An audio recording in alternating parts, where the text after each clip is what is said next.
Tomlin has come in as extra receivers on 3rd and 9. Looking to the end zone and batted down. Alvin Tiggle almost had the interception.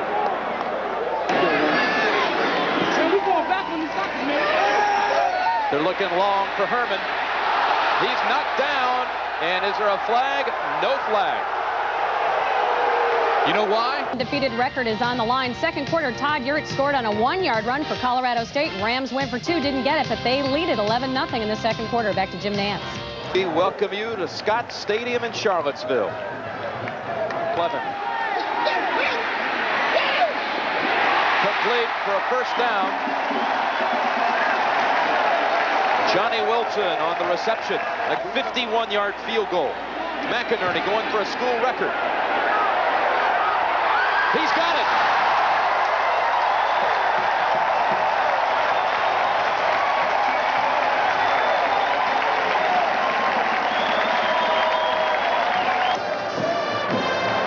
Look at the top of that helmet where it said, who's number 1? We are.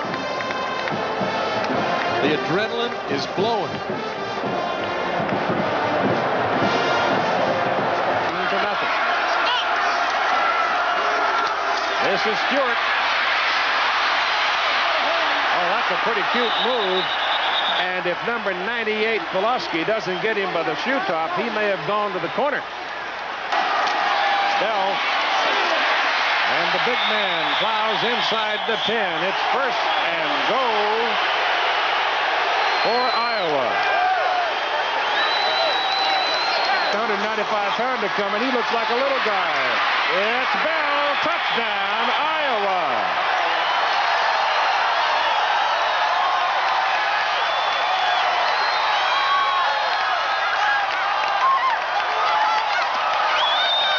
.10:09 to go in the first half, and they run the option with the big man sticking it in the end zone.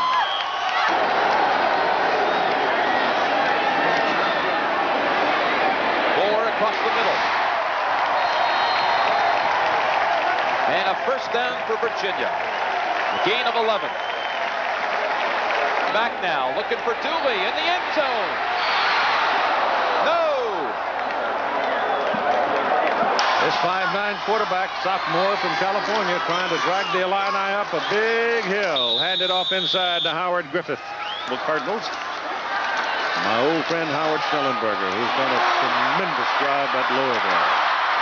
Down for the first down at the Iowa 35-yard line, Howard Griffith. When the first down, shotgun, Radusco, got a man wide open, Sean Wax. And Wax is inside the 15 to the 12. 2 or 3 yard line, you're likely to get something like that. They're very jumpy down inside the 5.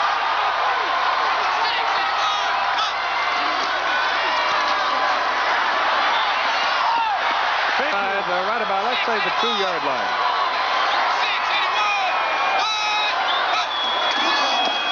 Radusco throws, touchdown, Lester. At the corner, throw a pass here. I'd still rather have it up tight. But he's dangerous here. And there's a man, Herman Moore, a yard short, right back to where they were.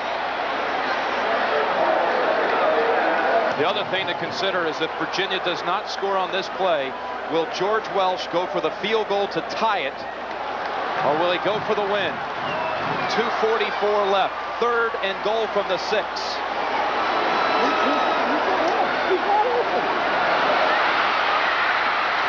Knocked down. Tiggle.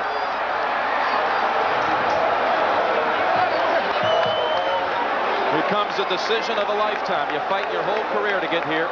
No, you go for the field goal here. I'll take McInerney to tie it, and he does. 38 all. Sprinting left. Jones will run and get down from behind by P.J. Killian. 2nd and 10. Rodriguez at the 34.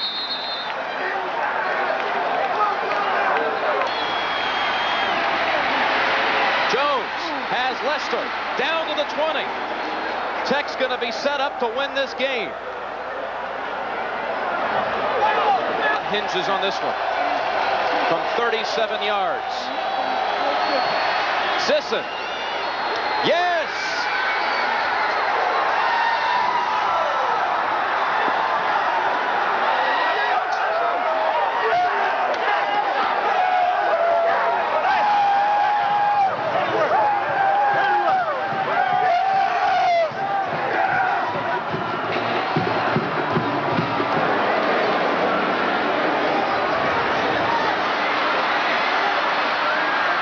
Moore heaves it. Intercepted, Georgia Tech. The Cinderella season is over at Virginia. Georgia Tech has done it.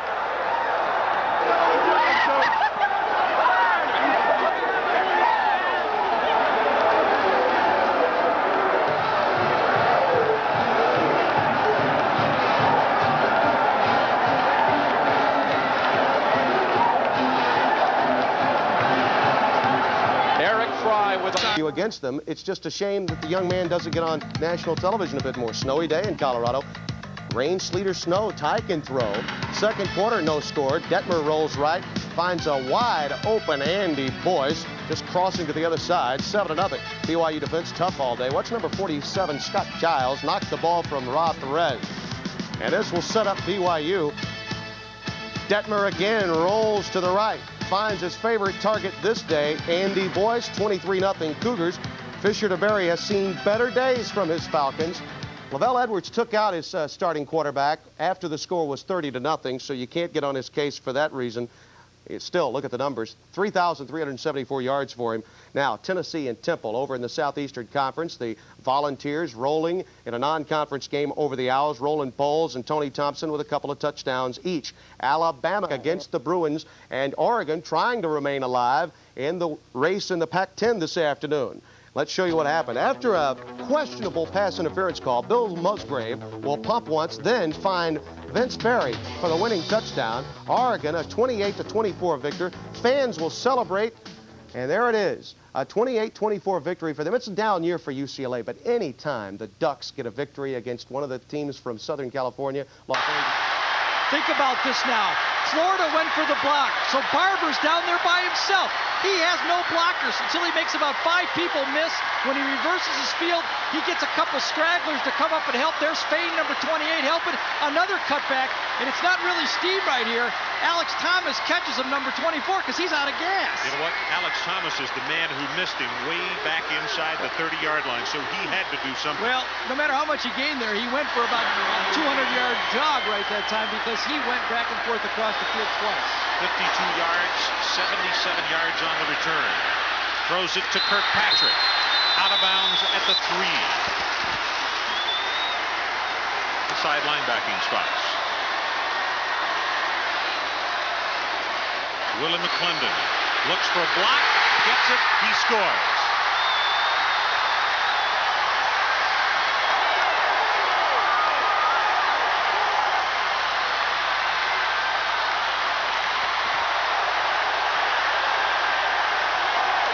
Nation when the new poll is out tomorrow night. Well, it's not going to be Virginia. 16th ranked Georgia Tech pulled off the day's biggest upset. Shocking top-ranked Virginia 41-38. At Charlottesville, Sean Jones threw for 257 yards and 2 scores, while Scott Sisson booted a 37-yard field goal in the final 7 seconds to hand the Cavaliers their first loss of the season. They're now 7-1. Tech is 7-0-1.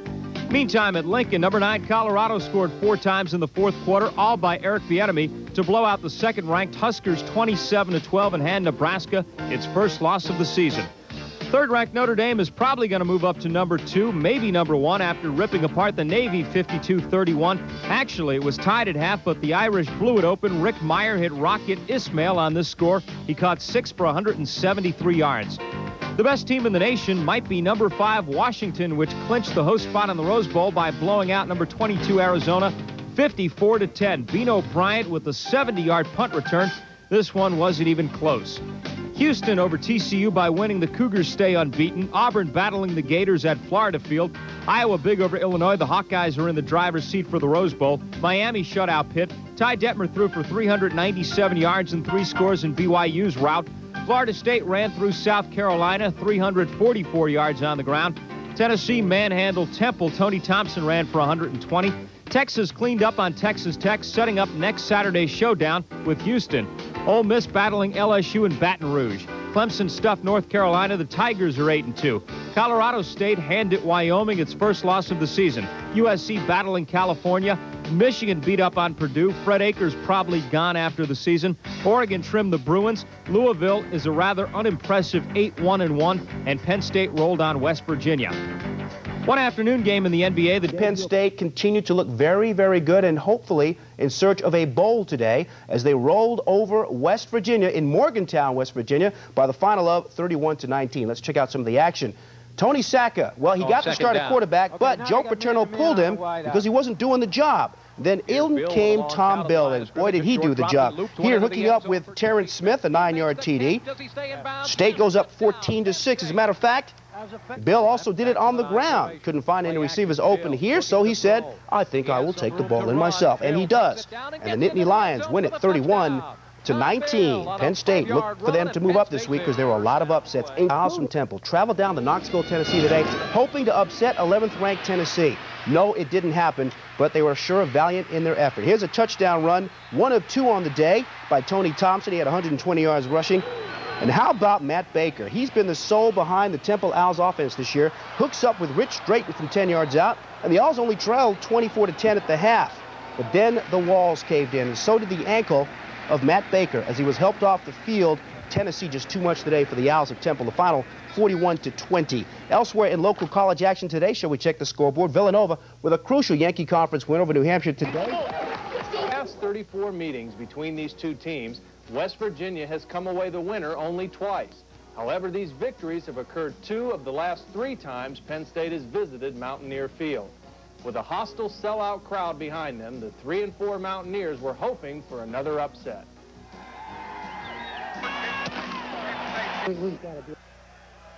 And play action, Jones rolling right, looking to throw again. Fires to the sideline, it is picked off by Darren Perry. Perry's at the 10, he's in for the touchdown. Darren Perry with an interception return for a touchdown on the second play of the game. Well, week by week, Darren Perry's been becoming a great defensive back. He smelled that, he played it perfectly. A very unwise decision by Jones. They little fake draw play to the fullback. He rolled out, tried to hit the slot man on a short out, but Perry had a good defense.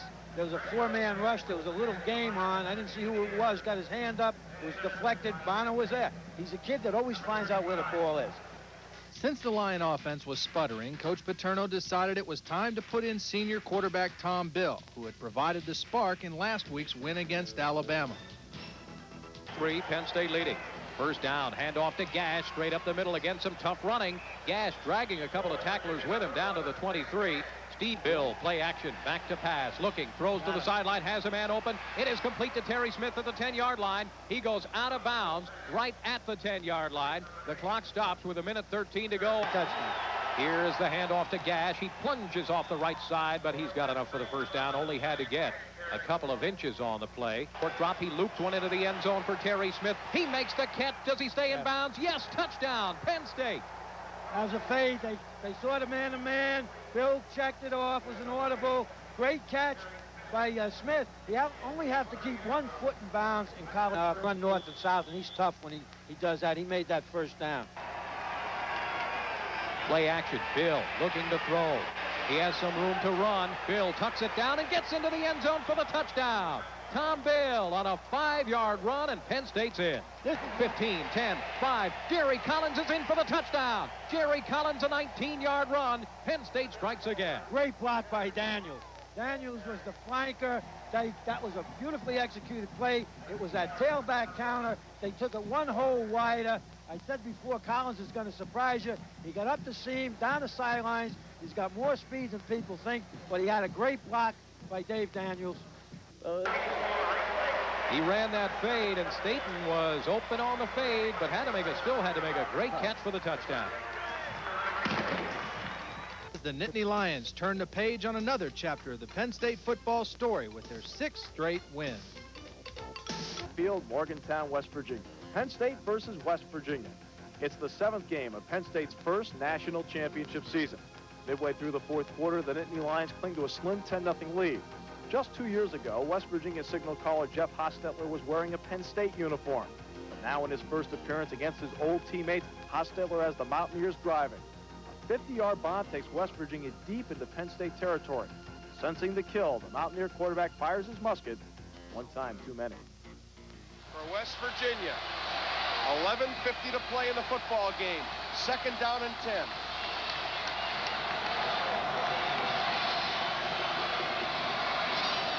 Hostetler looking, throwing the flat. It is intercepted. Scott Radisek, the 40, 50, 40. He may go. He's to the 20, the 10. Touchdown, Penn State.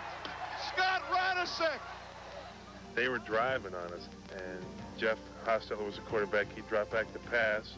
We had good pressure. I remember pressure. He started to scramble a little, and one of his backs kind of snuck out. And as he looked at him, I kind of broke towards that back, and I don't know if he got hit or if he was going down or something, and the ball just kind of floated. And I was able to step in front, and there was nobody out there. And I remember Walker Lee Ashley. He ran up right next to me. He blocked somebody. And then he was right next to me again. He blocked somebody else. And he ran all the way down the field with me. And I felt like I was running so fast. And everybody kept saying to me afterwards, it took you so long to get 85 yards. And I remember getting into the end zone and just being dead. You know, just being totally exhausted. But it's one of those things that I'll never forget. Next week, the Nittany Lions return home for the first time since mid-October. They take on a Maryland team who has been up and down all year and is presently 4-5. A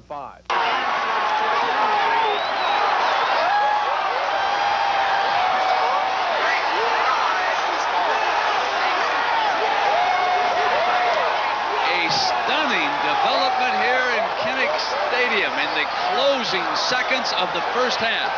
Merton Hanks, their talented defensive back, had the ball, couldn't keep it.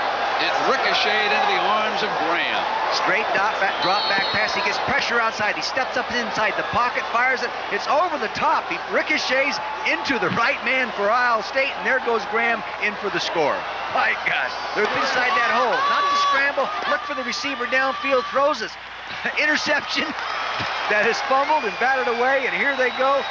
Graham has got it. He's going to run it in for the score. Franco Harris didn't do it any better. 3 catches, 83 yards, and a touchdown for Jeff Graham. 17-14. Iowa overall goes in from the left side. Touchdown, Buckeyes.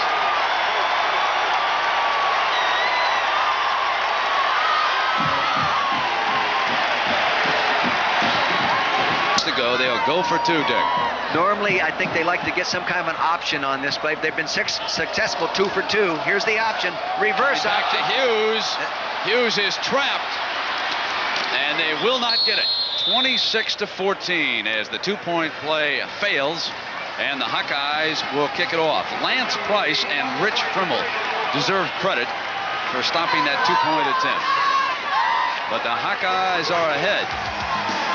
Is the lone back, 2nd and 12. Here he is, Amsler.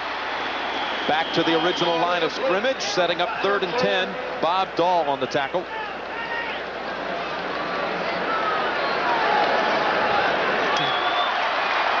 From Chatham, New Jersey, it's now 3rd and 10 for Tennessee. Backpedaling, firing, complete, short of the first. Alvin Harper.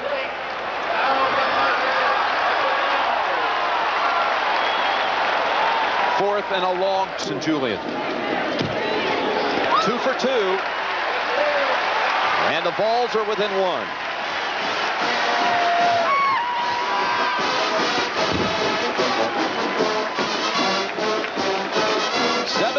Irish here in the first. 3rd down and 15. They're having trouble hearing down there. Fry with the deep drop. Looks to the middle, incomplete. Ohio State down to its 4th down. And again, it was number 31, John Derby. Need to get to the 18.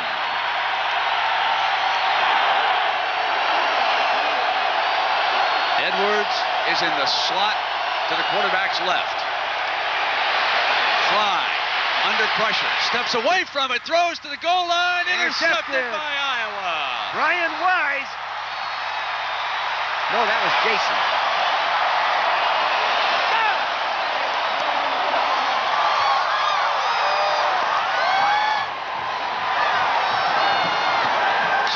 Graham and Olive are the wide receivers. The offensive line without the tight end. And Fry under pressure on the run, throws complete. Once he goes down and they move the chains, now the clock is stopped at 50 seconds, but they'll have to hurry. They are down to the 25-yard line. Leroy Smith came in from the backside. They better get him blocked because he's all over him. Clock can be stopped this year by a college quarterback throwing it straight down. It's restarted. Fry pulls out, again complete, and that is short of the first down. The chains were not completely moved on the far side. Clock continues to move. Ohio State out of timeouts. 30 seconds, 29. Second down, and 3 yards for a first down. Fly. Incomplete. Stops the clock with 20 seconds to go. Fry with time. Complete to Graham. First and goal at the 2. Clock stops with 13. Buckeyes with a chance to win it. 13 seconds to go. Now the clock starts. Scotty Graham and Robert Smith. The fade, incomplete, stops it with 7 seconds to go. You know, if he'd have thrown that fade pattern a little more accurately right that time, he might have had it. Oh, Coach Hayden Fry. They're at the 3-yard line. No timeouts. Fly to throw. Touchdown, Ohio State. Olive.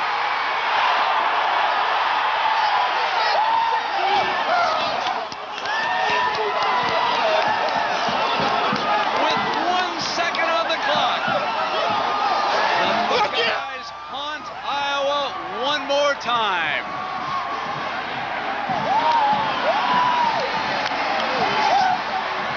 A stunned Hayden Fry.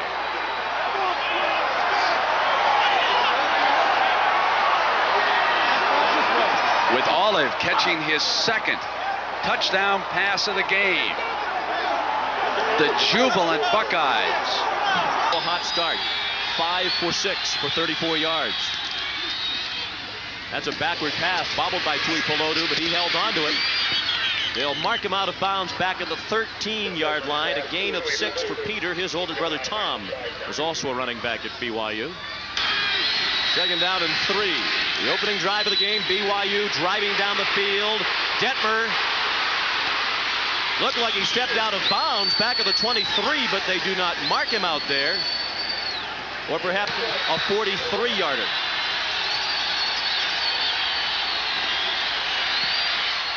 Low line drive kick is good with plenty to. Don't want Notre Dame to set. They talked about those defenses. They don't want them to have an opportunity to change.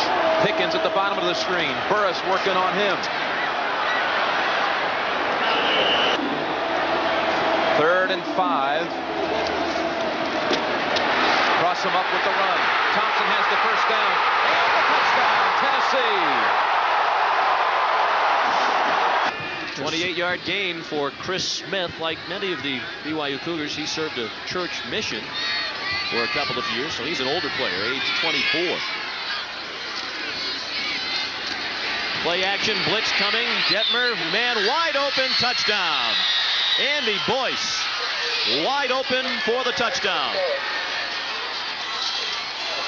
So Norm Childs calling and hitting all the right buttons here as they're calling the plays here offensively for BYU. A misdirection play. You see Ty Detmer very excited. He's having a career half here at Wyoming right now.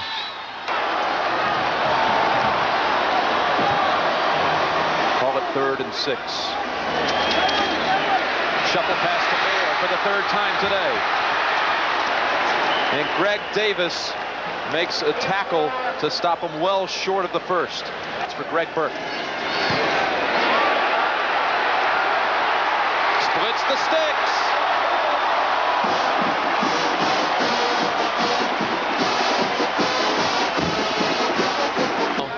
$17 for 22, 191 yards, 2 touchdowns, and 1 picked off. Trailing 24-0, it's 1st and 10 Wyoming. Carranzas complete. Man breaking free. Sean Wiggins all the way to the 29-yard line of BYU. That aptly describes that play. Plenty of running room. This well could be a touchdown for Solito if he can outrace Bowker, but he could not. Brian Bowker, the safety, came a long way to trip him up inside the 5. They'll mark away till halftime. It's a 10-point BYU lead. Detmer has running room and goes out of bounds inside the 1. Well, they didn't score earlier, but we'll give it a touchdown. Over the top, touchdown, Stacy Corley. 1:27 to play. Maddox with the ball, running around, gets loose, throws. It's good for a 1st down for UCLA. Caught by LaChapelle inside the 30, and clock stops at 1:15. 5 seconds, and it'll help it. Underneath, Maddox threw a bad pass. Tommy Newell. Snap is good, the hold is good, the kick is long enough, it is good!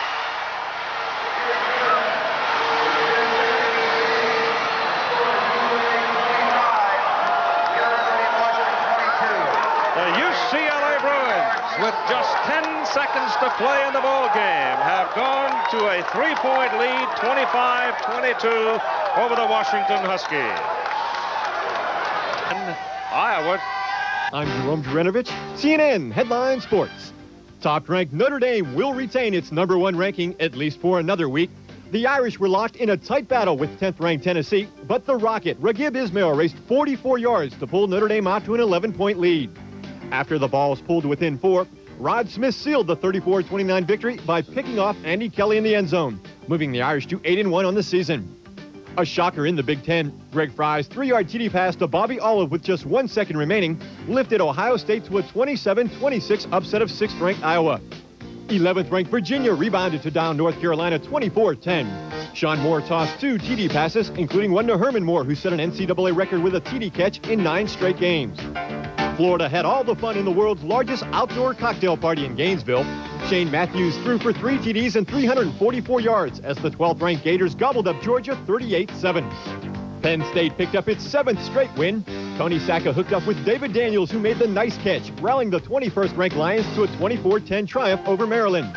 Next week, Penn State will take on top-ranked Notre Dame at South Bend. Brad DeLuiso's 45 field goals. The Wolverines rolled up over 300 yards on the ground. 113 by freshman Ricky Powers to throw the conference into a scramble with a 22-17 triumph. Klingler kept in check for the first time this season. He's under 300 yards, threw 4 interceptions, just 2 touchdowns. He had thrown 7 touchdowns in each of his last 2 games. 28 expected to be the Nittany Lions of Penn State. Quarterback Tony Sacca lifted in the last 2 games, lasted long enough this time against Maryland for the win. Threw for 162 yards and a touchdown, while Leroy Thompson rushed for 132 yards and a score. Penn State wins its 7th straight. Homecoming for Auburn, but engineered the upset, rallying the Golden Eagles for 2 touchdowns in the final 15 minutes.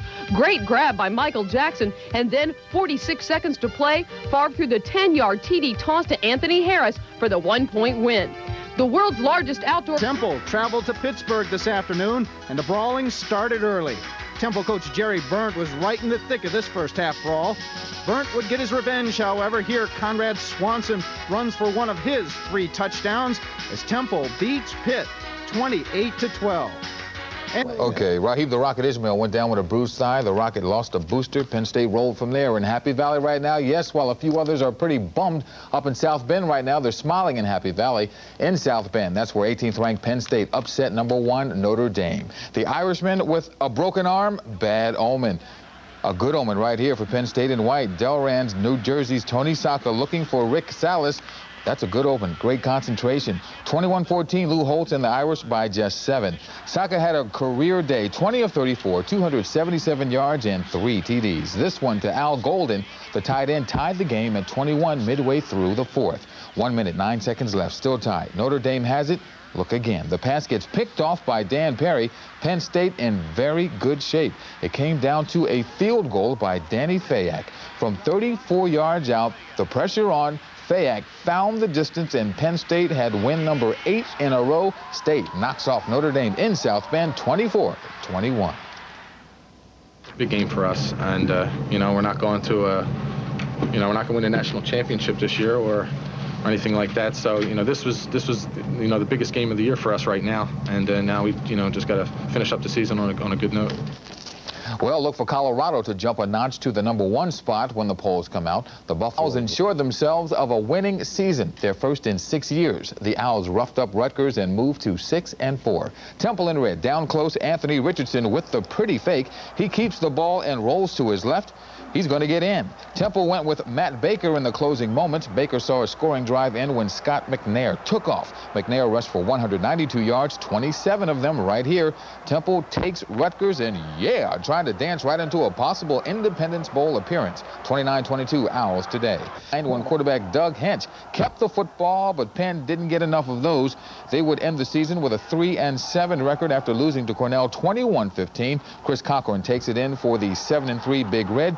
With the victory, first-year coach Jim Humphreys wins a share of the Ivy League title. Cornell was crowned co-champions along with Dartmouth. The Villanova Wildcat was hanging out at Boston U today. While he was looking for a seat, Villanova in white was walking all over Boston U. The ball carrier, Pat Kennedy, had a pair of touchdowns and 193 yards. Nova over Boston U 27-10, 5-3 in the conference, 6-5 overall. On the scoreboard, Delaware State. Notre Dame #1, not for much longer. There'll be a change atop the polls after 18th-ranked Penn State pulled the upset over the Irish.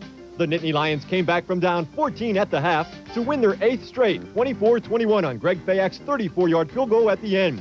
Both teams now stand at 8-2 with Joe Paterno's 7-4 lifetime against the Irish. Despite the setback, Notre Dame will still meet Colorado in the Orange Bowl. Mike Pritchard scored a pair of TDs, including one on a 70-yard reverse as the second-ranked Buffaloes blew out Kansas State 64-3, capping their second consecutive unbeaten season in the Big 8. Bobby Rodriguez caught a TD pass and ran for another as 5th-ranked Georgia Tech remained unbeaten by capturing its first ACC title with a 42-7 walloping of Wake Forest. Tony Thompson ran for 106 yards and scored the clinching TD on a 1-yard run as number 14 Tennessee gained the inside track to the Sugar Bowl with a 22-13 victory over 13th-ranked Ole Miss. Miami beat up on Boston College. BYU won the WAC with a win over Utah. Texas stayed in line for a Cotton Bowl berth by topping TCU. Kentucky was no match for Florida. Maryland pulled the upset of Virginia. Florida State cruised past Memphis State. The Huskies rolled over Washington State. Houston piled it up on Eastern Washington. Iowa took care of Purdue. Michigan won the Little Brown Jug. Clemson stopped South Carolina. USC won a shootout with UCLA. Ohio State beat the Badgers. Auburn downed the Bulldogs. The Illini topped Indiana. And Michigan State beat Northwestern. That could go down as the most memorable of all. A wild one between UCLA and Southern Cal. The Bruins rallying to come back. Tommy Maddox, what a day. Splits the secondary, connects with Scott Miller, 31-28 USC. Maddox for more. And again to Scott Miller. What a grab, leaping into the end zone. 409 yards passing for Maddox. He was outdoing Todd Marinovich, 35-31 UCLA with the lead, but no lead was safe. Marinovich goes back. And coming back for it is John Morton, 38-35 USC. UCLA took the lead back. 26 seconds left. Marinovich with a man in his face goes into the end zone. And they leaping John Morton. USC pulls it out in the closing seconds, 45-42. Larry Smith has yet to lose in this series of bitter rivals. Left. Jason Palungas hits Ed McCaffrey with a 19-yard touchdown, cutting the Bears' lead to 25-24. They go for the 2-point conversion, but it's picked off by John Handy, and the Bears' lead looks safe. but there was time on the clock, and the onside kick recovered by Stanford. Then a penalty by California, and Stanford has a chance to go for the win. John Hopkins converts from 39 yards out, and Stanford, a miracle win, 27-25. At Fisher BYU's Ty Detmer, who continued to boost his chances at winning the Heisman Trophy. Detmer became the first junior to go over 10,000 yards passing, shredding up Utah's secondary all day long. The Cougar QB extending his NCAA record string of consecutive 300-yard games to 22.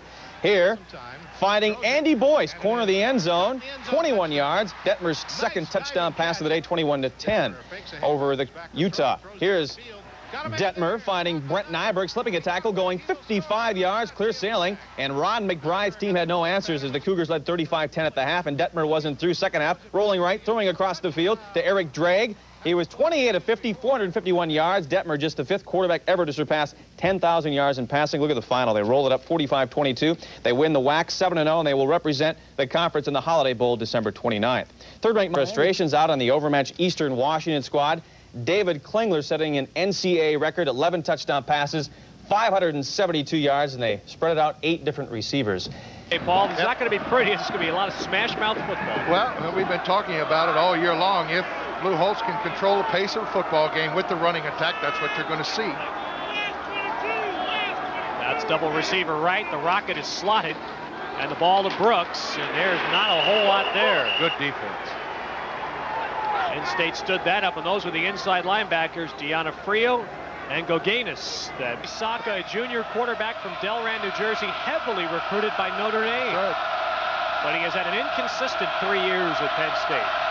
Winding up his junior year. On 2nd and 10, a little blitz show, give to Leroy Thompson, the tailback. Nothing.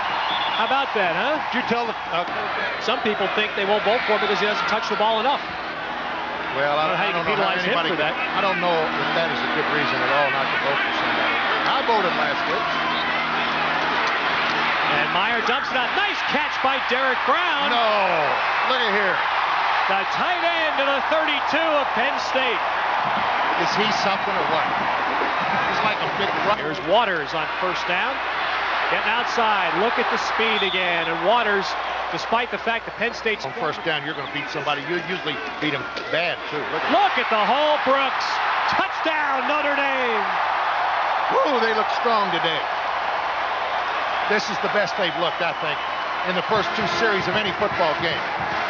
I mean, they look powerful today, don't you think, Ted?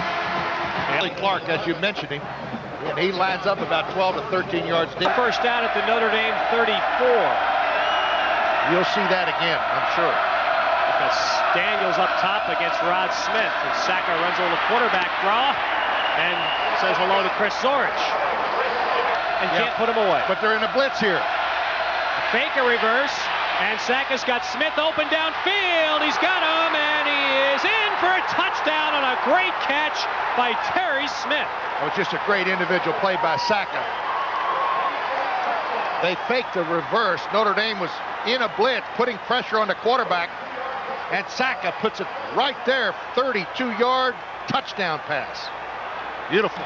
And at 4:20, 2nd down, give him a yard on the play, so it's 2nd and 9. Now trips left with Waters. Slotted out, now Culver goes out right. Penn State blitzes, and Meyer will not even get away from center. Deanna Frio makes the play. 3rd down, 10.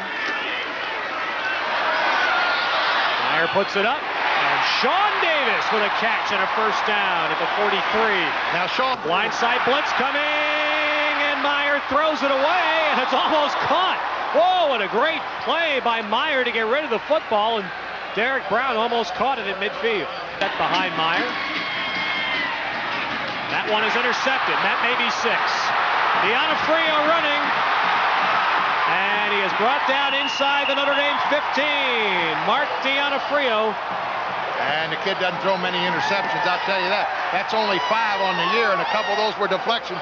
But this one was just a good interception by Deanna Frio. He was trying to drill it in there as he rolled to his right. Watch number 38. Now, he's not even looking at that quarterback. Just a great move. There was the open man, Sean Davis. Just couldn't get it over that linebacker. And Penn State got the pressure on. the tailback. Daniel split right against Light, man coverage. Here's a blitz with Greg Davis again, but Saka gets away once and then throws the ball away to avoid the sack. The play Penn State looks back at as the play of the game, 3rd and 10. They've blitzed almost every time with success, and here they come again. Stonebreaker, but he's picked up, and that is a toe! Yes, he caught it for a touchdown! Rick Sales juggling, bobbling, and got it at the last second for a Penn State touchdown. The sidelines, and Notre Dame is in trouble now. Saka rolling deep. Got a man open, it's the tight end, and he is going to score. Touchdown, Penn State. Al Golden. It's a tight end again. Boy, they really give him trouble. Roll out right, and he really drilled it. Boy, he did. That was across the field. That's a great throw. And it's 7:15 to play. Penn State's a kick from tying the game. Tony Saka just has been sensational tonight. It's a career high for Tony Saka. 267 yards in the air. 3 TDs. Freshman Craig Fayak now for the extra point try. And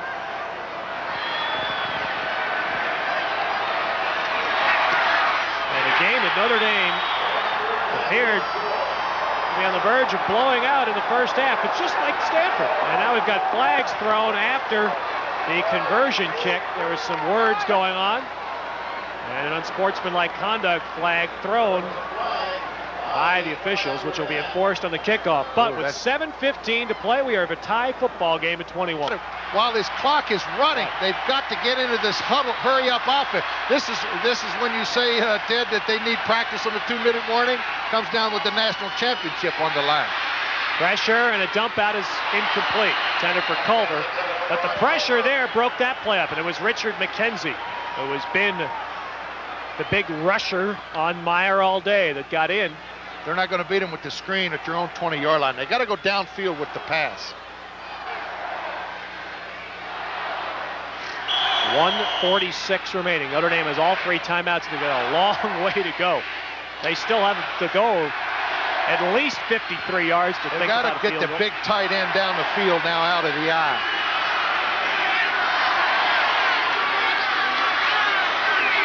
Sean Davis in motion. Option. Option hasn't worked yet today, and that's good for about a yard. They got to take a timeout. Well, if I'm Penn State now, I'm taking a timeout here. Notre Dame's going to let the clock run. Now this is going to be one of those games that fans are going to be talking about for a long time. This is incredible. The clock is running from both sides' standpoint. Hey, somebody's got to stop the clock. I think both of them should call timeout. Yeah. You call it, Paul. 3rd and 9.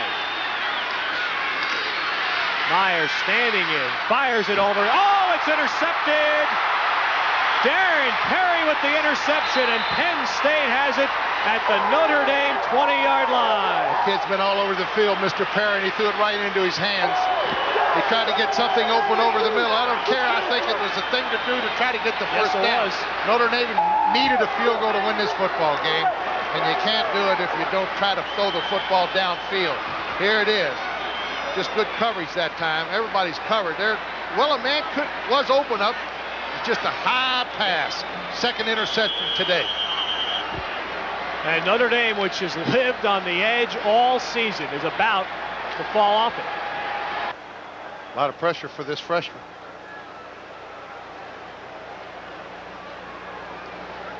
So, Notre Dame's national championship hopes are going to come down to one kick here from a freshman named Craig Fayak.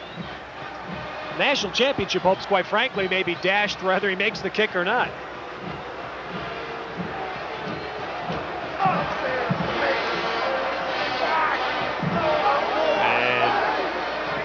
Notre Dame may be staring squarely in this scenario of going to the Orange Bowl the same way they did last year, playing a #1 ranked Colorado team. That's right.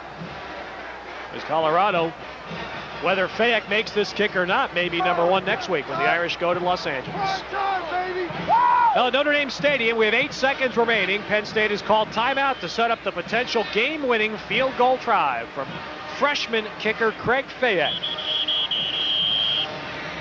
And it will be 35 yards. It will be straight on. with a slight wind at his back and a chance to beat number 1. They got Riding to on kick it. Distance is no problem. And it is good. And Penn State leads with 4 seconds remaining.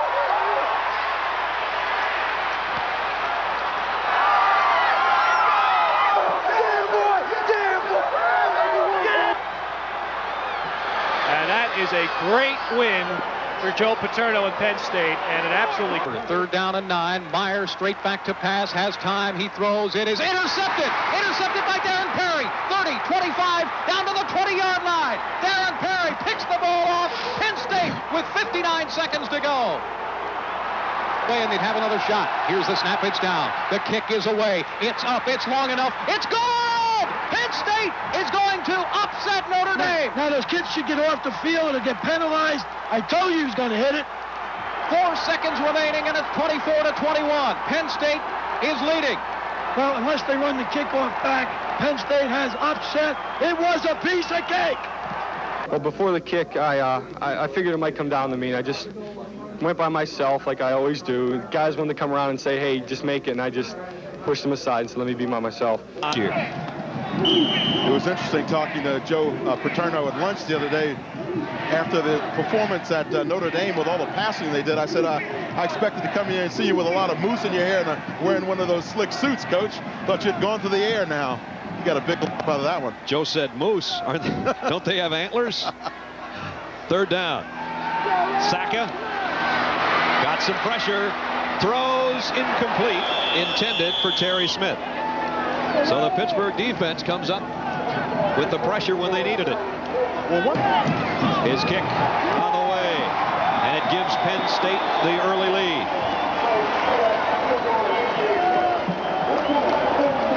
The Lions on the board first. They lead by 3. They're up 7-0 on Texas here. Robert Strait, first quarter, big hole, goes 15 yards for the touchdown, and the Bears in the Cotton Bowl hunt. If they beat Texas and A&M knocks off the Longhorns next week, Baylor will head to the Cotton Bowl. Meanwhile, we don't like. 2nd down. And 5 to go for the Panthers. Van Pelt wide opens his tight end. Eric Seaman, he got it across the 45 to the 46 and a 1st down. In the Blockbuster Bowl, or the Panthers were simply just primed for the upset, but they gave the Nittany Lions a run for their money today. How about Tony Saka? Over 100 yards rushing today, taking notes from Randall Cunningham.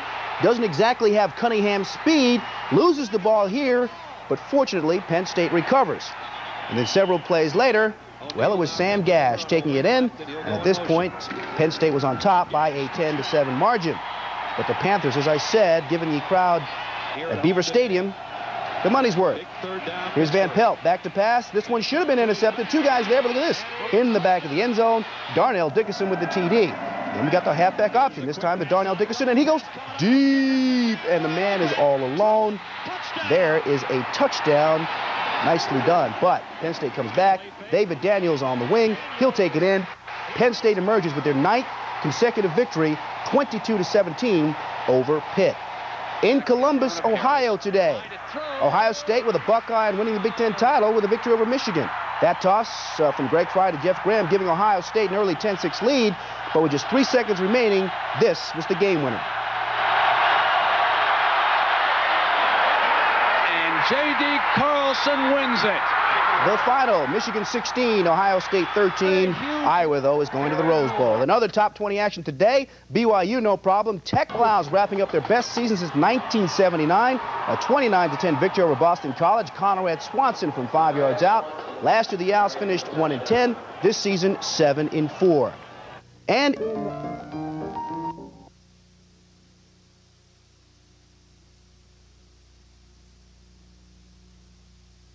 the Tennessee River. Bill Curry and the Kentucky Wildcats were looking good against Tennessee as they jumped out to a 14-point lead when Steve Phillips hit Rodney Jackson off the fake field goal. But the success of the upset-minded Cats did not last because Tennessee rallied. Andy Kelly with 5 TD passes, 3 of them to that man, Carl Pickens. This one good for 71 yards. And the Volunteers improved to 7-2-2 after rallying to beat Kentucky, 42-28. Longhorns are Cotton Bowl bound for the first time since '83. This afternoon at Waco, the 5th-ranked Longhorns got this Peter Gardere to Keith Cash hookup to knock off Baylor 23-13 and clinch the Southwest Conference Championship. It looks like Brigham Young's Ty Detmer is going to win the Heisman. He's in the driver's seat following today's 45-10 rout of Utah State. Detmer threw for 560 yards and 5 TDs. However, he was picked off 5 times. Number 14, Iowa, backed into the Rose Bowl. They're going to Pasadena despite a 31-24 loss to Minnesota. Markel Fleetwood hit Keswick Joyner on the score that iced it. It gave the Gophers a winning season, 6-5 once again. 13, Tennessee moved a step closer to the host spot in the Sugar Bowl by roughing up Kentucky 42-28. Andy Kelly lit it up. He threw for 300 yards and a school record 5 touchdowns, 3 of them going to Carl Pickens. Second-ranked Miami is beating up Syracuse. A top 20 battle at the LA Coliseum. Notre Dame's beaten Southern Cal 7 straight. Penn State won its 9th straight by beating rival Pitt. These guys finished 1-10. The Owls, not anymore. Owls in white, Matt Baker back to pass. Looking.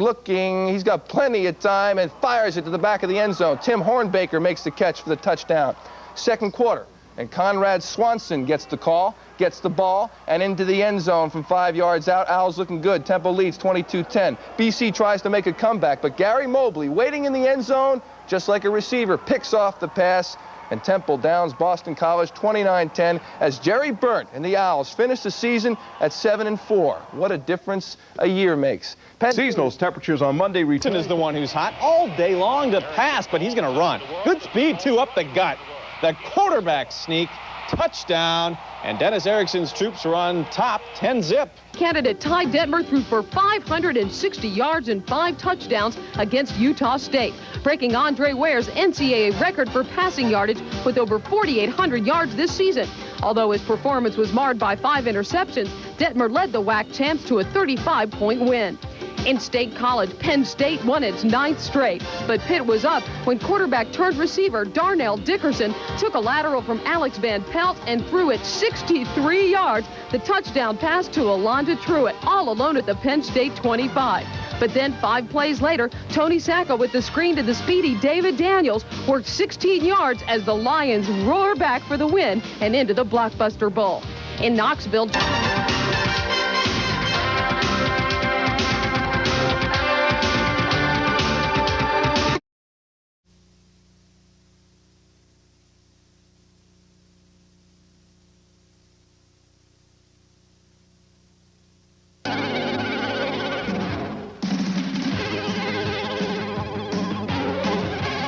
This is the Penn State football story.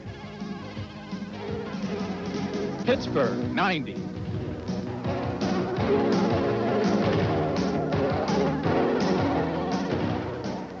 Hello, everyone. I'm Todd Blackledge, and welcome to the final regular season chapter of the Penn State football story. Nothing enhances the drama of college football quite like the annual rivalries that occur late in the season. Pitt and Penn State traditionally is one of those great matchups. The weather is normally cold, but the blood runs hot when state supremacy is on the line. Saturday's game at Beaver Stadium would not have a bearing on bowl games or national championships, as it has a number of times in the past.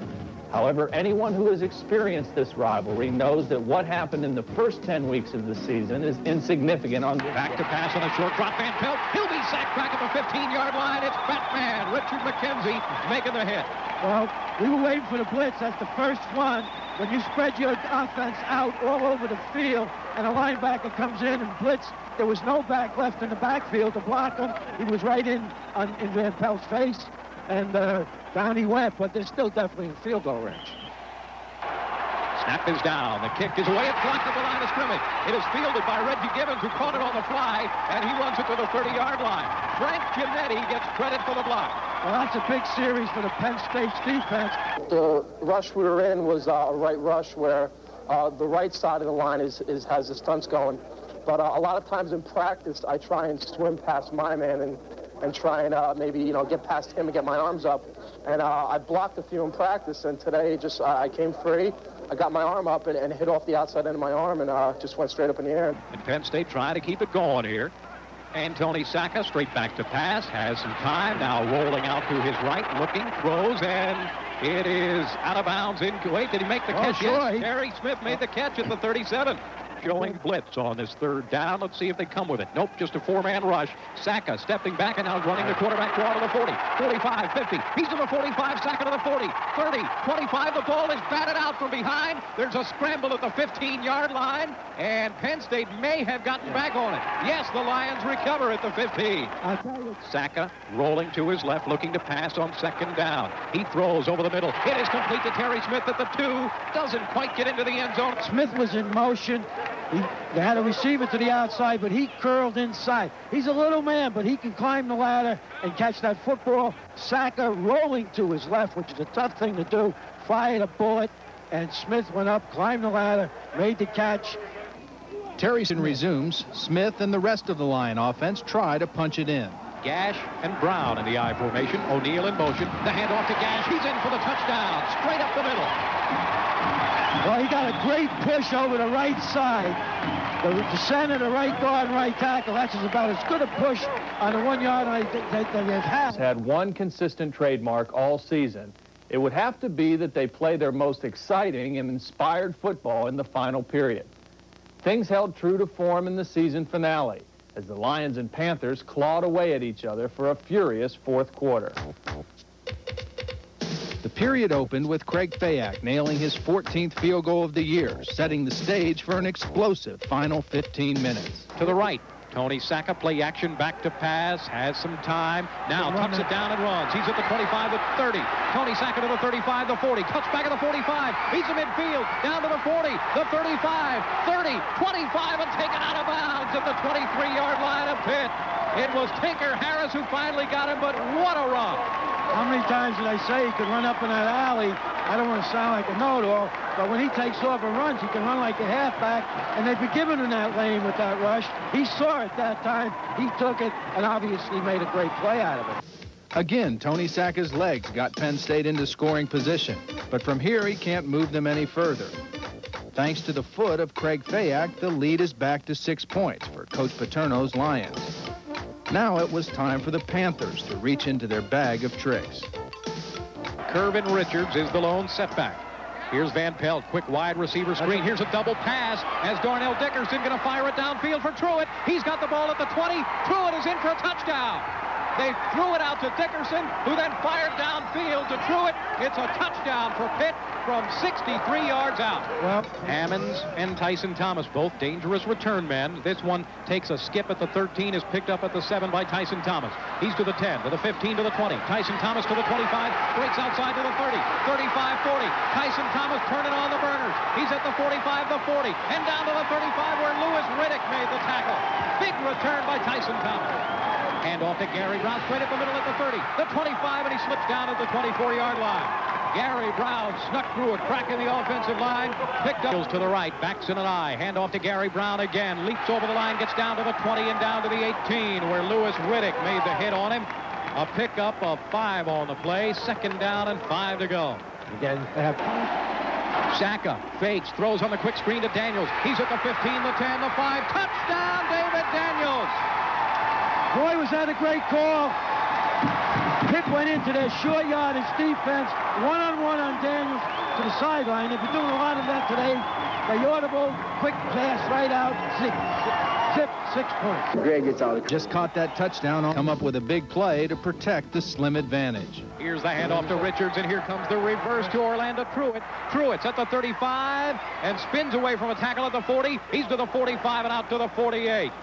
Leonard Humphreys had a shot at him, and then Richard McKenzie buried him at the 48. Back to pass, Van Pelt has time, throws this one complete to the tight end Seaman. He's down to the 20 and 19-yard line. Reggie Gibbons makes the tackle. First down for Pitt. Split to the near side of the field, and Van Pelt going to put it up again. He throws. This one is intercepted by Leonard Humphreys at the 10. Humphreys returning out to the 13-yard line. Humphreys comes up with a pickoff. Penn State comes back on offense. Well, Rick Bonner came up with the interception after it was juggled by Orlando Truitt, and Bonner picks the ball off. Well, it's Penn State's day. And people say, oh, yeah, they're lucky. They do this time and time again. They're able to pull out the big plays when they needed it. team we could play would be Florida State. That's what I wanted to play the best team we could play. I felt then and I feel now that Florida State has a chance to be, if they beat Florida, to be 3 or 4 in the country, and that's where I wanted to play. You're going to go down here, just go out there and do it. More than anything else, Saturday's game highlighted the difference between two seasons going in opposite directions. The most telling case in point occurred in the all-important fourth quarter. After the Panthers forged ahead for the first time in the ballgame, Penn State stormed right back to regain the lead on their next possession. The Nittany Lions expected victory and knew how to win a tight contest. From that moment on, Pitt was never the same. Penn State has now done what few believed possible. After losing their first 2 games, they completely turned the 1990 season around. During the course of this transformation, the Nittany Lions have become a solid team with strong leadership and unselfish contributors in all phases of the attack. The regular season is over, but the momentum is still mounting. With a 9-game winning streak behind them, the Lions closed out the year playing at a level equal to anyone in the country. For Bill Zimpher and George Paterno, I'm Todd Blackledge. Join us next week for the 1990 Nittany Lions season in review as the Penn State football story continues. This show main line tonight. I think we've become spoiled, Jim. We expect every Big 5 game to go down to the last shot, right? Certainly between these two. Yeah, not this time, not tonight. What was billed as a City Series special turned into a main line mismatch. Temple came up with a convincing 70-57 win, dominating Villanova on the Wildcats' home court. Rolly Massimino wants his team to run this year, but tonight it was Mark Macon off to the races. Mark was ready, Temple by 10 at the half. Nova got it as close as 2 when Lance Miller hit this 3-pointer. Miller high tonight for the Cats with 16. But then Villanova went stone cold. They went without a field goal for the next 10 minutes. Rolly wondering, what's going on here in my own backyard? John Chaney got a little worked up on the Temple bench. Boy, did he do a masterful job of taking the Wildcats out of their running game. Villanova could not match up inside with Donald Hodge, the big guy with 15 for the Owls. That 3-point play made it 62-48. Temple never looked back tonight. Nick Kilgore with the jam. He had a game-high 21. The Owls win it by 13, 70-57. Kilgore with 21 points. This is a game where we started off our season tonight. Because we lost a couple of weeks ago. We felt that we should have won the game. We lost due to bad defense. So tonight our goal was to push the defense up and try to come out here with a victory. They came out and stuck it to us tonight. They played harder than we did, and we just couldn't execute. And they just came out more hungry than we were tonight. Never a doubt.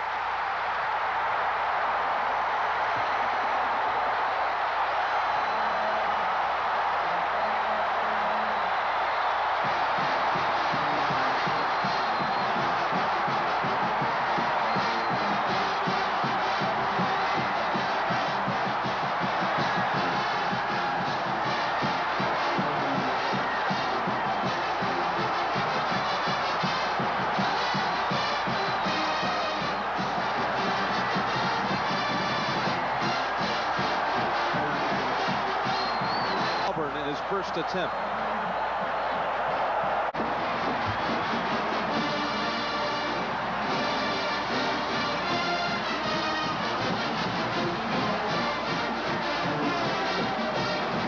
Football world focuses here, Manhattan's financial district, site of the Downtown Athletic Club, where another will join one of the most select fraternities in sports. I'm John Moore. Notre Dame's junior Raghib Ismail, Colorado senior running back Eric Bieniemy. In Tokyo, Houston junior quarterback David Klingler. And in Honolulu, BYU junior quarterback Ty Detmer.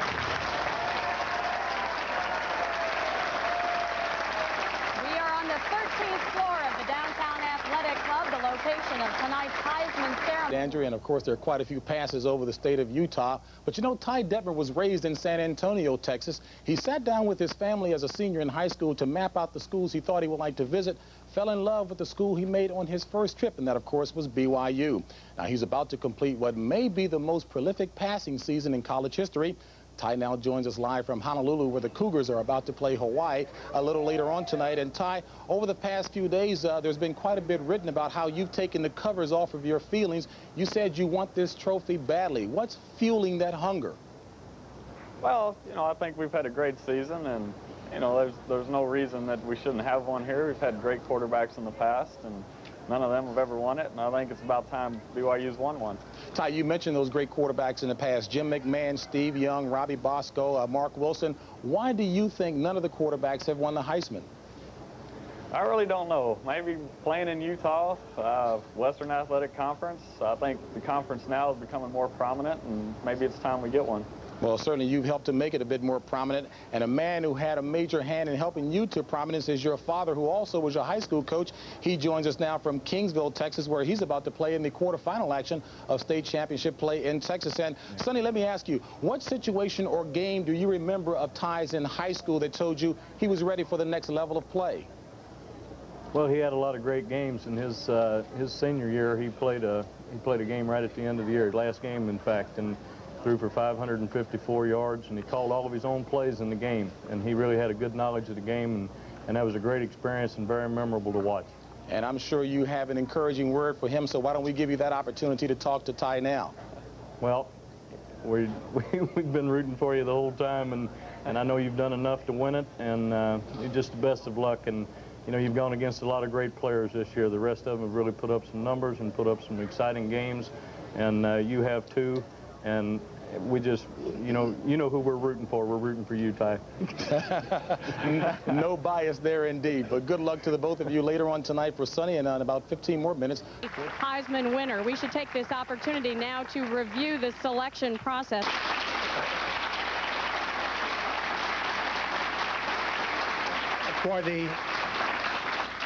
For the 56th time since Jay Berwanger won the award in 1935, it is the special privilege of the Downtown Athletic Club and its membership, composed of thousands of men and women resident throughout these United States, to join me in letting the country know the name of this year's greatest football player, the winner of the 1990 Heisman Award, whose name is Ty Detmer. Ty Detmer of BYU.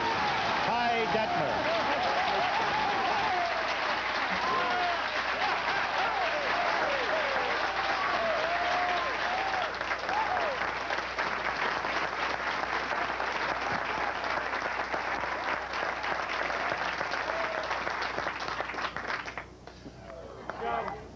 All right, Ty, can you hear me?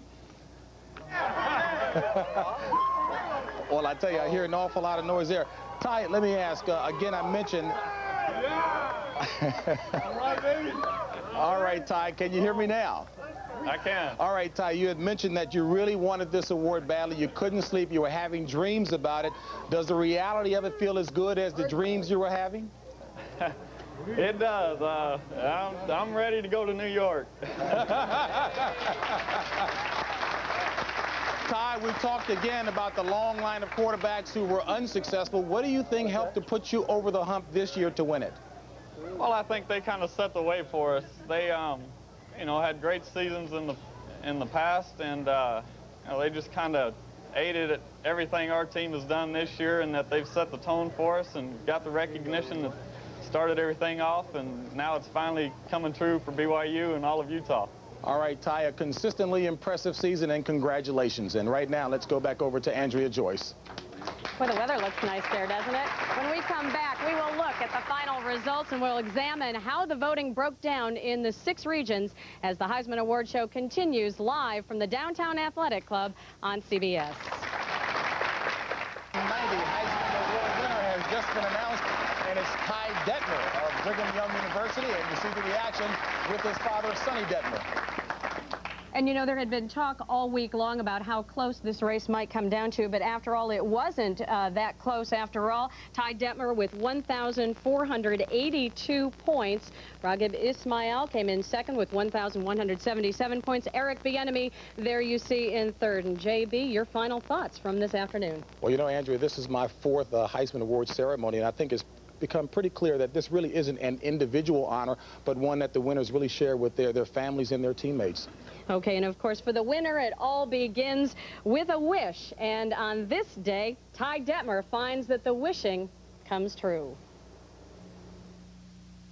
But I see your true colors shining through. I see your true colors, and that's why I love you. So don't. Me and Ty used to have fights pretty often, and I got a golf club after him one time, and he closed the door in my face, so I hit the door with the golf club, and then my dad came home, and we got in trouble, and we had to earn the money that summer to pay for a new door.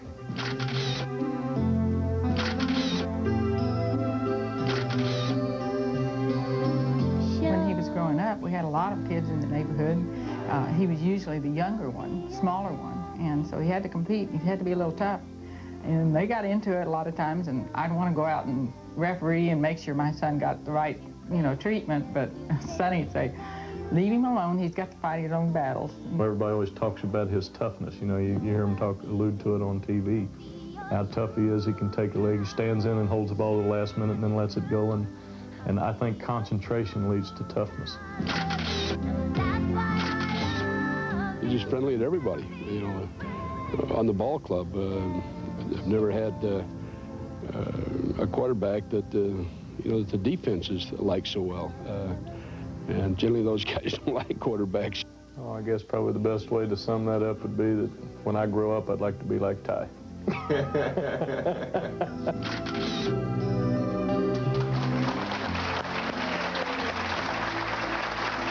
And there he is, Ty Detmer, the first BYU player ever to win the Heisman Award, the first Heisman winner of the new decade, and a very proud moment indeed for Ty Detmer's family as well. And we would like to offer our congratulations to all of the candidates here this evening, and we will say goodbye from New York.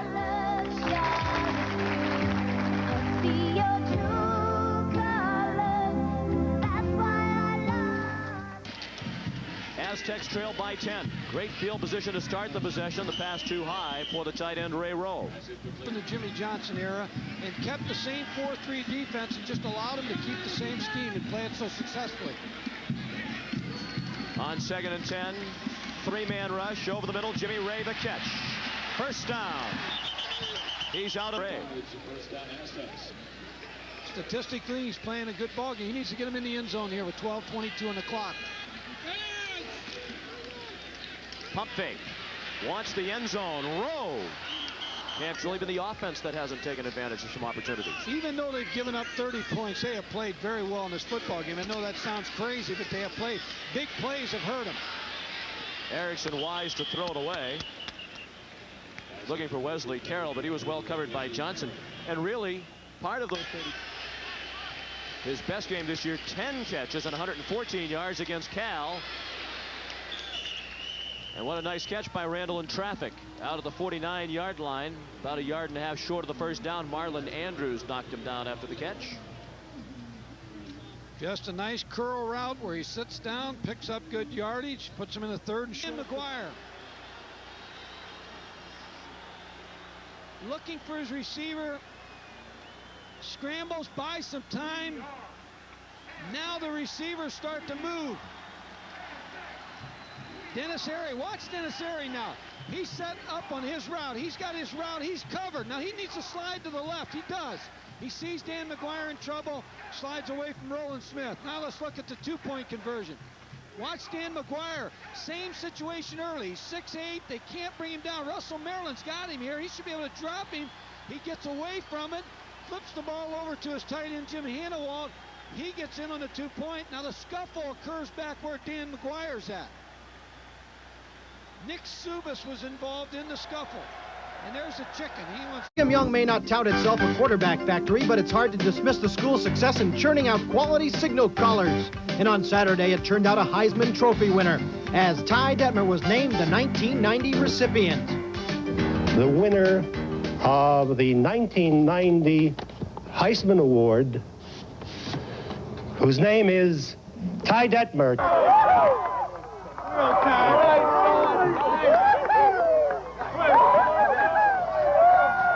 Detmer, prior to his team's game Saturday night against Hawaii, amassed over 4,800 yards through the air and fired 38 touchdown passes. Notre Dame's Rahib the Rocket Ishmael finished second, Eric Bieniemy of Colorado third. As mentioned, Heisman winner Detmer's leading his team against the Hawaii Rainbows on the island of Oahu. It's never an easy place to play for visiting teams who have a tendency of enjoying the beautiful surroundings. The 10-1 Cougars are headed for the Holiday Bowl against Texas A&M. Number 2 Miami survived the scare at San Diego State. Craig Erickson tossed 2 TD passes in the Hurricanes' 30-28 win at Jack Murphy. Georgia Tech routed Georgia. Tech finished the regular season unbeaten. They get Nebraska in the Citrus Bowl. Texas beat Texas A&M. The Horns will battle Miami in the Cotton. Ampli had 3 touchdowns as Florida State spanked Florida. Tennessee won. They're going to the Sugar Bowl. Alabama beat Auburn for the first time in 5 years. Nor could this 12th man from the stands. In his day and through his life, few could come close to the accomplishments and the exploits of number 98, Tom Harmon.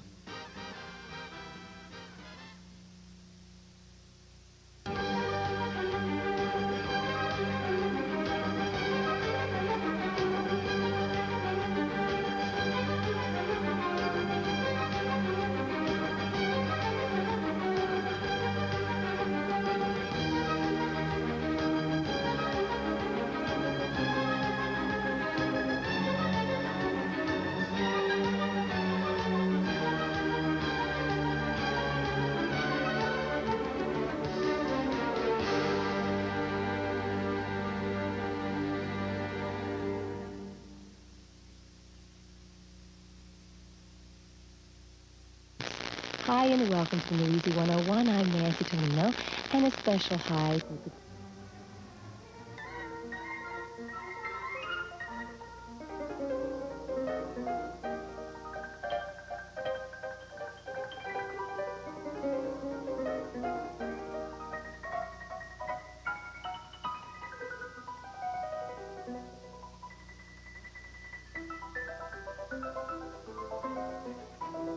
Won its 5th straight, holding off San Diego State 30-28. Craig Erickson threw a pair of touchdown passes for the Cotton Bowl-bound Hurricanes. Miami's New Year's Day foe is 5th-ranked Texas, which ended a 6-game losing streak to rival Texas A&M. Peter Gardia rushed for 2 scores in the Longhorns' 28-27 triumph. Georgia Tech remains the lone unbeaten major school as the 4th-rated Jackets receive 4 touchdown passes from Sean Jones in a 40-23 pounding of Georgia. The Gators lost to the Seminoles, failing to win 10 games. The cadets looking to maybe ambush Navy while the midshipmen trying to stay ahead in the series.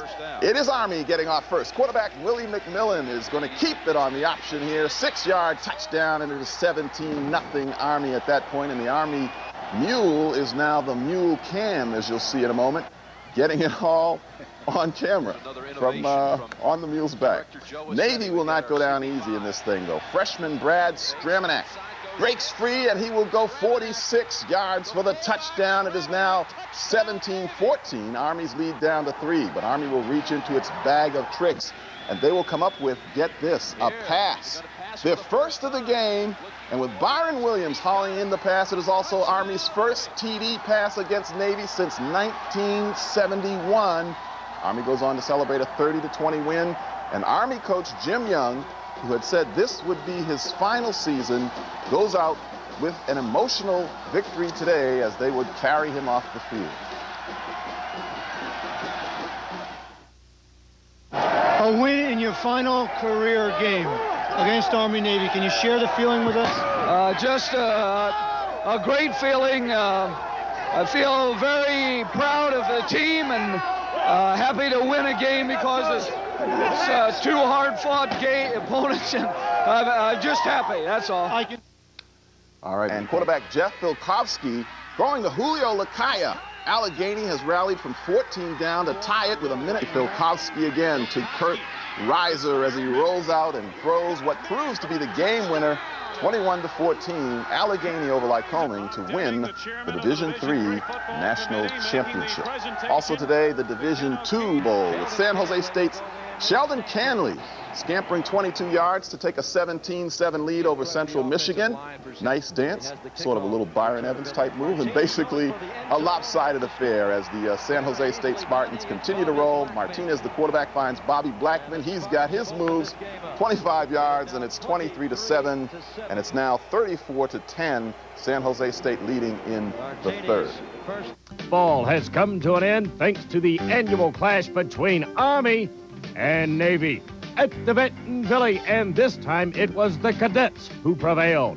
Mike Mayweather, who came in as the nation's 5th leading rusher, helped the cadets to a 10-point lead as he took it in from 3 yards out. A double battle cry this year for the boys in gray. Not only did they want to beat Navy, but they also wanted to beat Iraq.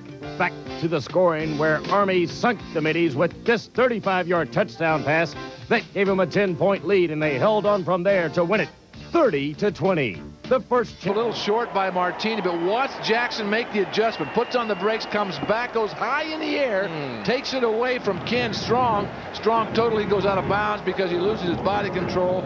Johnson comes over there, knocks him down. There he is again, dump out. Got to get inside. He is close but short. 2. Bobby Blackman moving in motion. Touchdown. Sheldon Canley has 5 touchdowns today. Of them back every year playing the champions of the Big West. And this year it's the Big West. That will be a convincing winner. It'll be now 3 straight for them. Last 2 years it was won by Fresno State. Bender throwing behind Ely, but he adjusts, makes a fine catch. I'm very impressed with Ely. David Miller has Gardler in the man-to-man. Here's the high screen. 10 seconds to play. Gardler to the hoop. No. Dowdell with a rebound with 6 point. Make it 5.4 seconds to go. And as Dowdell hits the floor, we have a foul. Well, see what they did there that I talked about earlier. David Miller took the left hand away from Chris Gardler. Chris Gardler.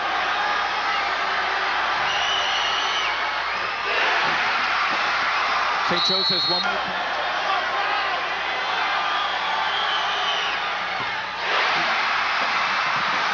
Hawks have to go for a 3. Stewart against Dowdell. And he goes to the hoop and he makes it, and that is it. He went to the hole and made it, and that was it. Richard Stewart did not pull up, didn't even think about the 3-pointer, and time expires. So the Hawks, who led this game almost the entire way, trash was talked, technicals were thrown, but in the end, Villanova makes the final statement in this long rivalry. The final score, 83-82. A bizarre ending to a very bizarre game. Yeah, St. Bench, they were the keys for them here in this game. Well, I'm not going to hammer them.